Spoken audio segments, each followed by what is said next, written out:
واحد يبيع ملابس، فطلع هو قال له خيي إذا جوك الفرق مال وزارة الداخلية قالوا لك بيش هذا النفنوف، شوف له مكتوب عليه 500 قل لهم ب10 دنانير، وإذا قالوا لك غالي قل لهم بلاش. أنا بالنسبة لي أنا أعتذر لك، لأن عبالي يعني تحشيش، عبالي موضوع تحشيش. آسف واعتذر. يعني بشاعة المخطط اللي كان موضوع، يحضروا بعض النوادي ويقوموا بعمليات استعراضية بالشكل الذي يظهرهم على حساب كرامة العراقيين.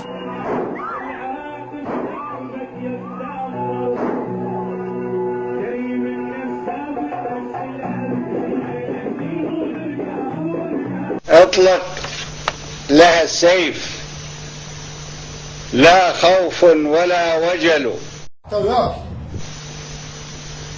اطلق لها السيف وليشهد لها زحل،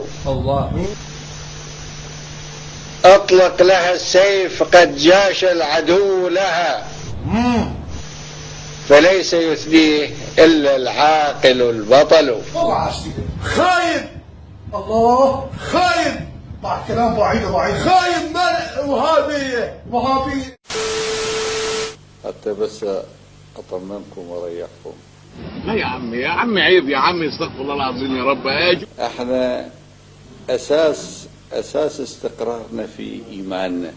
قلبك عامر بالإيمان، لا يحظى إلا القدر اختارك ليها عشان تقدم أكبر خدمة للأمة الإسلامية كلها. طبعا احنا واثقين من إيمانك، متأكدين إنك مش هتتردد إنك تضحي بروحك من أجل الأمة الإسلامية كلها، والشهادة هي المكافأة الكبرى التي ستنالها بمشيئة الله.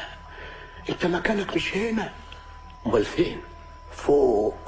الناس او على اولاده يشتموا ويمشي ورا الفتاله دائما مع الريحه الحرق المخلوطه وريحه الغدد، يفضل يسبح مرتين على الاقل مره واحده على الاقل. أنا صراحة تنغصت لك بفرة بالدولار. قبل يلا برجلك اليمنى، يلا توكل.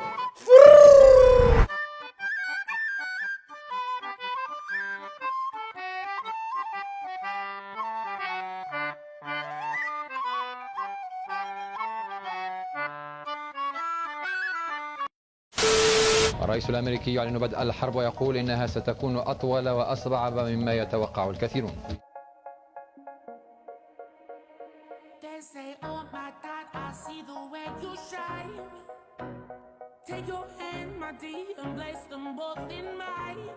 عملاء يسقط بوش نحيا الأمة.